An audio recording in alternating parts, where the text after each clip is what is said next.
Friends, today we are going to discuss very important chapter of class 10, that is life process. This chapter is further divided into many small topics like nutrition, respiration, circulation and excretion. We have already uploaded videos of nutrition and today we are going to discuss important topic, that is respiration. Now, what is respiration? Respiration is a process of taking in food through nutrition and it gets oxidized and release energy, and this energy is used in various activities. Now, the process of respiration involves taking in of oxygen into the cells and using it for releasing energy by burning food and then eliminating the waste products like carbon dioxide and water. So this is the equation. We can see that food plus oxygen gives carbon dioxide, water and energy. So the process of respiration releases energy and this takes place inside the cells of the body, and this is the reason it is known as cellular respiration. Now there are basically two types of respiration. One is aerobic respiration and second is anaerobic respiration. Now what is aerobic respiration? The name itself is telling the respiration which is taking place in presence of oxygen is known as aerobic respiration. In this, the glucose, that is 6 carbon compound, is converted into pyruvic acid, which is 3 carbon molecule, and it releases 38 ATP, carbon dioxide and water. So the food is in the form of glucose and it gets converted into pyruvic acid. This process takes place in cytoplasm of the cell and it continues to mitochondria. So this is very important, that where this aerobic respiration takes place, it takes place in cytoplasm and it continues to mitochondria. The energy released in this aerobic respiration is very high because it is a process in which complete oxidation of food is taking place, and where there is complete oxidation of food, the energy is released is high. Second is anaerobic respiration. This respiration, anaerobic word means respiration which is taking place in absence of oxygen. Here the oxygen is not present. So in this process, this anaerobic respiration is incomplete oxidation of food. So the energy release is not equal to the aerobic respiration. It is much lesser than the aerobic respiration. It takes place in yeast, bacteria and human muscles. This is the equation of anaerobic respiration. Here glucose is converted into pyruvic acid, which is further converted into ethanol, 2 ATP and water. And this is also known as fermentation. Now what happens? Sometimes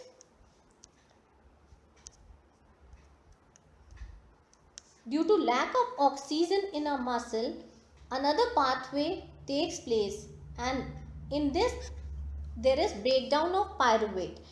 So this pyruvate is further converted into another product which is lactic acid, and this lactic acid is a 3 carbon molecule and it releases small amount of energy. So this is the equation, that is glucose is converted into pyruvic acid, it is further converted into lactic acid plus 2 ATP and water, and this takes place in muscle cells.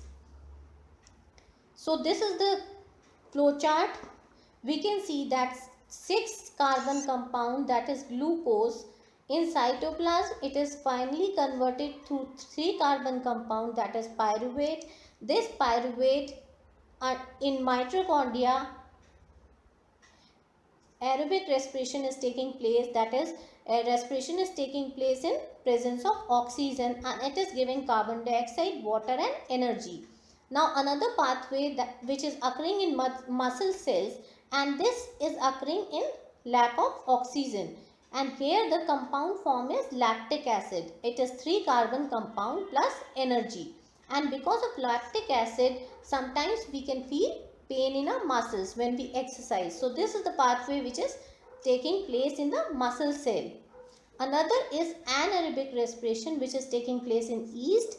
In this, pyruvate is converted into ethanol, carbon dioxide and energy. So these are the 3 pathways which are taking place. Now we should also know what is ATP. ATP is adenosine triphosphate, and this ATP is the energy currency of the cell. Most of the energy released is in the form of ATP. So this ATP is also known as energy currency of the cell. Here we can see that ADP, that is adenosine diphosphate plus phosphate, gives ADP and ATP. So this ATP is energy currency of the cell. When terminal phosphate linkage ATP is broken, the energy equivalent to 30.5 kilojoule is released. So this is very important question, that is ATP is known as energy currency of the cell. Now we should know what are the differences between aerobic and anaerobic respiration. Most important difference is that aerobic respiration में oxygen is required, whereas in anaerobic respiration में no oxygen is required. In aerobic respiration, very large energy is produced, whereas in anaerobic respiration, less energy is produced. Why? Because in aerobic respiration, there is complete oxidation of food, and because whole food is oxidized, there is complete oxidation of food, it is converted into energy. And in anaerobic respiration, there is incomplete oxidation of food, so less energy is produced. Now next difference is that in aerobic respiration, carbon dioxide and water are produced, whereas in anaerobic respiration, ethanol, lactic acid are produced. So these are the 3 differences you should know. Now we will study how this exchange of gases occurs during respiration.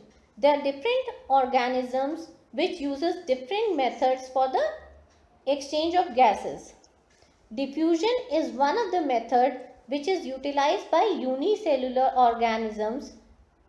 And what are unicellular organisms? Unicellular organisms are those organisms which are made up of only single cell, and best example of unicellular organism is amoeba.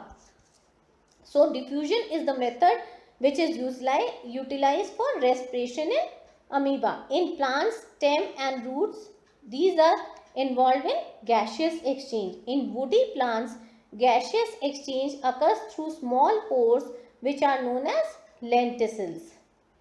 In humans, respiratory system has respiratory system is responsible for the exchange of gases. So in different organisms, there are different different methods which are responsible for respiration. Now there are different respiratory surfaces for different animals. Like in case of unicellular animals like amoeba and planaria, the cell membrane is the respiratory organ. In case of earthworm, skin is respiratory organ. It is also known as cutaneous respiration. The respiration which takes place with skin is cutaneous respiration. In aquatic animals like fishes and prawns, gills are the respiratory organs. Now in grasshopper, cockroach, spatula and trachea, these are the respiratory organs. And in humans and birds, lungs play a major role. Lungs are responsible for respiration. So these are the different respiratory surfaces in different animals.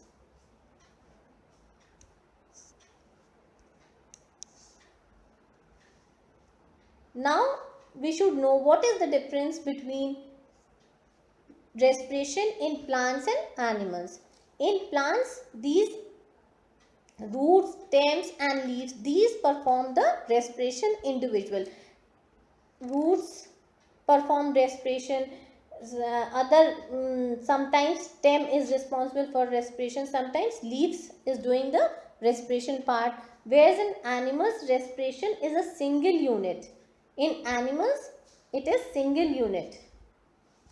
Second difference is that during in plants during respiration there is a little transport of respiratory gases from one part to another, whereas in animals these respiratory gases are usually transported over long distances from animal during respiration, that is it is transported from one part of the body to another. Third difference is that in plants, the respiration occurs at a slow rate, whereas in animals, the respiration occurs at a faster rate. So, these are the three differences of respiration in plants and animals. Now, we will study respiratory system in humans. Now, what is the purpose of respiration in humans? Respiratory system in humans serves to provide fresh oxygen to all the body cells and remove the harmful carbon dioxide from the body. That is, we take in oxygen and we give out carbon dioxide. So, this is the purpose of respiration in humans.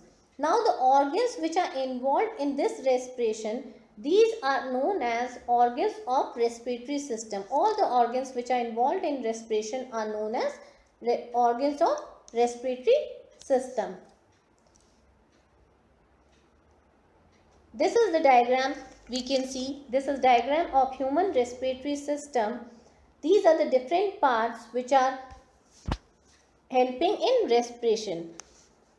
And these are the lungs, that is lung is the organ of respiration.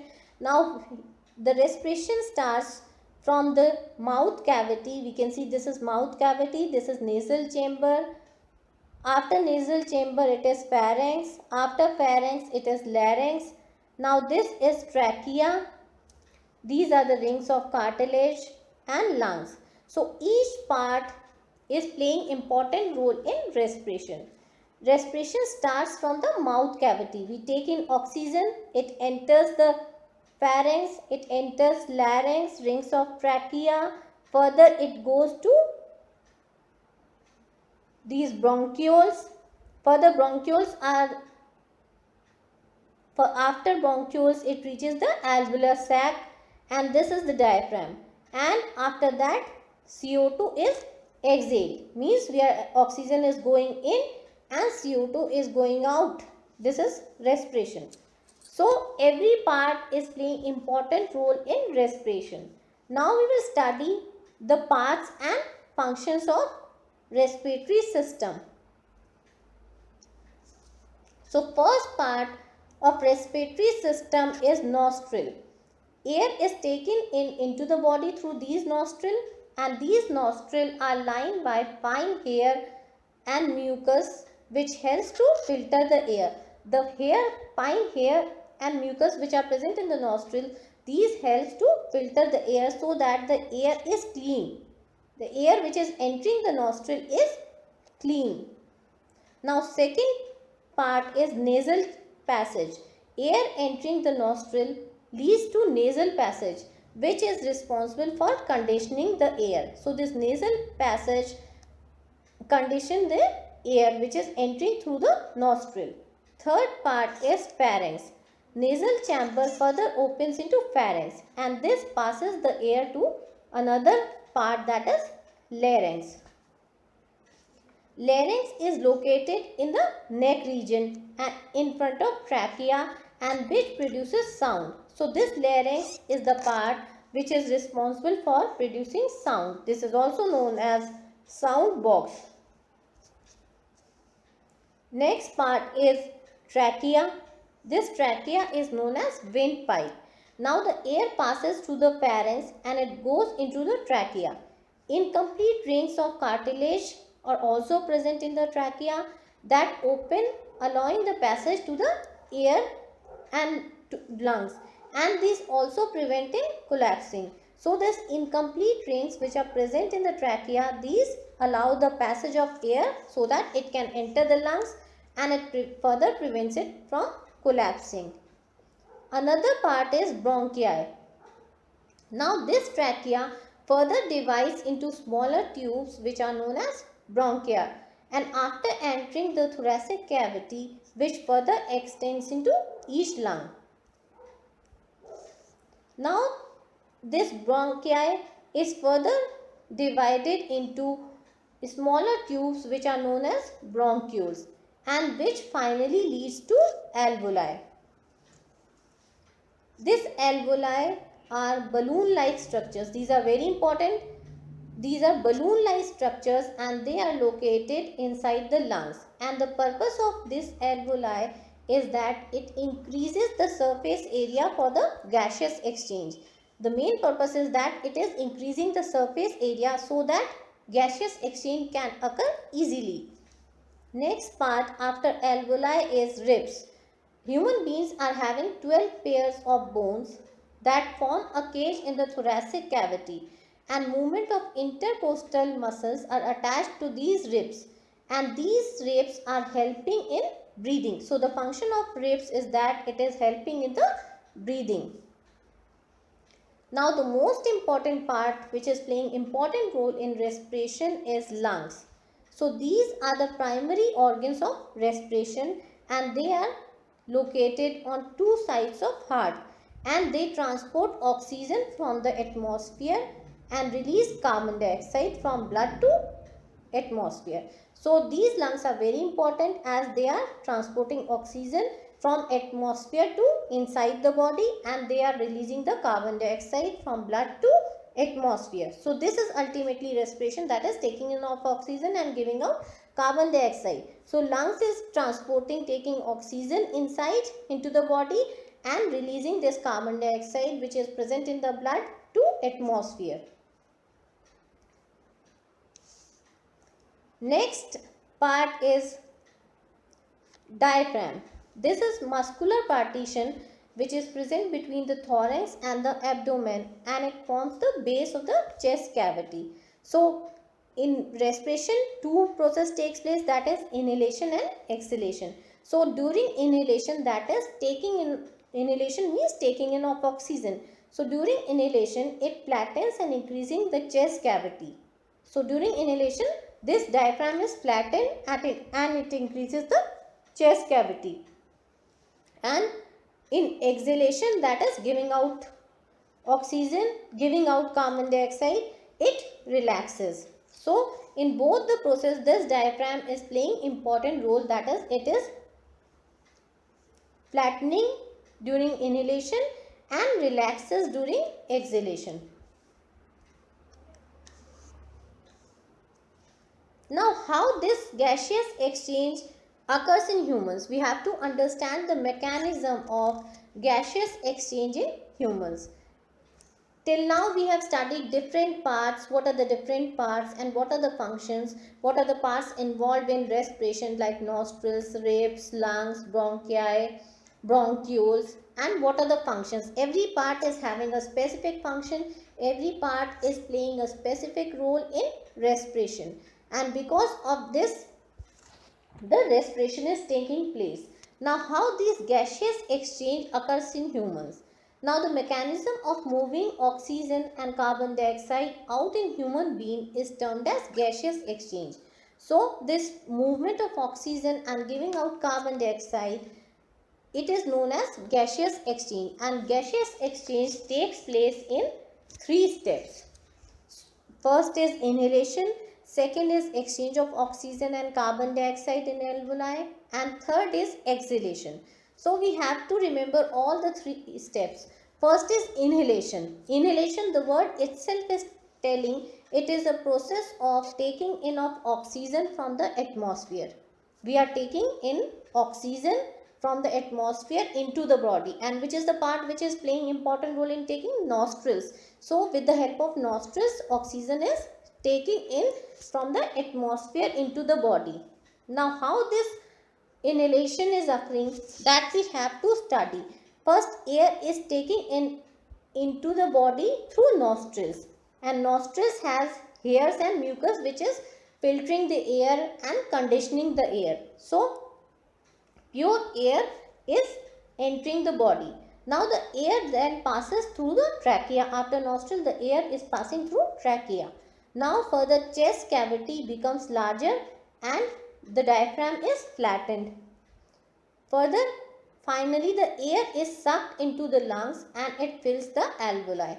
So from the nostril, the oxygen is entering to trachea, after it is entering diaphragm, and finally it is reaching the alveoli.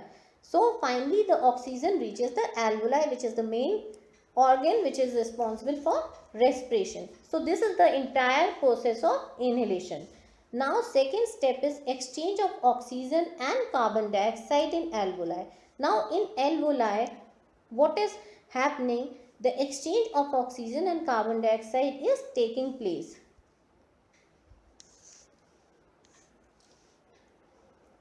The walls of alveoli contain extensive network of blood vessels. The sequence of exchange of oxygen and carbon dioxide which occurs between the blood vessels and alveoli is listed below. So alveoli is the main organ. Up in alveoli, it contains very network of blood vessels, and in this the exchange of oxygen and carbon dioxide will take place, because oxygen is entering the body and carbon dioxide will leave the body from the blood.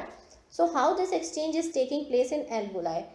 The oxygen is taken up by the blood from alveoli into the blood vessels. Once it reaches the alveoli, the oxygen is taken to the blood vessels. Now blood releases the carbon dioxide into the alveoli that it brings from whole body. From the whole body, the carbon dioxide is released into alveoli from the whole body. Now this hemoglobin is a component which is present in the blood. It takes up the oxygen and it carries it into tissues which is deficient in oxygen. So this hemoglobin is a red color component which combines with oxygen and it is carried to tissue.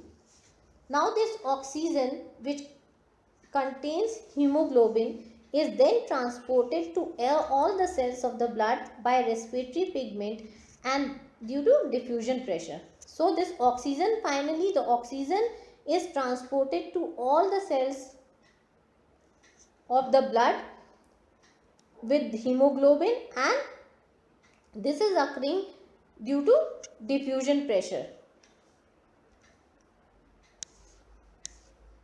Now finally, third step is exhalation. So second step was exchange of gases, that is oxygen and CO2. So hemoglobin combines with oxygen and this is transported to different tissues. Now finally, exhalation. What is exhalation? Exhalation is a process of giving out carbon dioxide from lungs to atmosphere. So oxygen is taken in, further exchange of gases occur in alveoli, that is oxygen combines with hemoglobin and it is transported to different tissues. Now this carbon dioxide is which is present in the lung, it has to be released to in the atmosphere. So this process is known as exhalation. Now how this process occurs? The carbon dioxide is transported and is dissolved in blood. We know that carbon dioxide, it is transported and it is present in the blood in dissolved form. Now from this blood, the carbon dioxide passes to alveoli. Now after alveoli, the chest cavity is compressed and due to relaxation of ribs and diaphragm. This chest cavity is compressed due to the relaxation of ribs and diaphragm. Ribs and diaphragm are playing important role in exhalation as well as inhalation. So in exhalation, there is relaxation of ribs and diaphragm. So after this, the air is forced out to lungs and from lungs it is released to in the atmosphere. So this is the process how this exhalation is taking place. So we have studied that this mechanism, how this mechanism of gaseous exchange is occurring in humans. First, inhalation, that is oxygen is taken in from from the atmosphere. Second is exchange of oxygen and carbon dioxide. This is occurring in alveoli, and oxygen is combined with hemoglobin and it is transported to different parts of the body. And third is the giving out of carbon dioxide from the lungs to atmosphere. So this is the entire process of respiration, that is taking in of oxygen through nostrils, larynx, trachea, alveoli, and giving out carbon dioxide from the blood to alveoli to diaphragm and out into the atmosphere. So this is the process how respiration is taking place.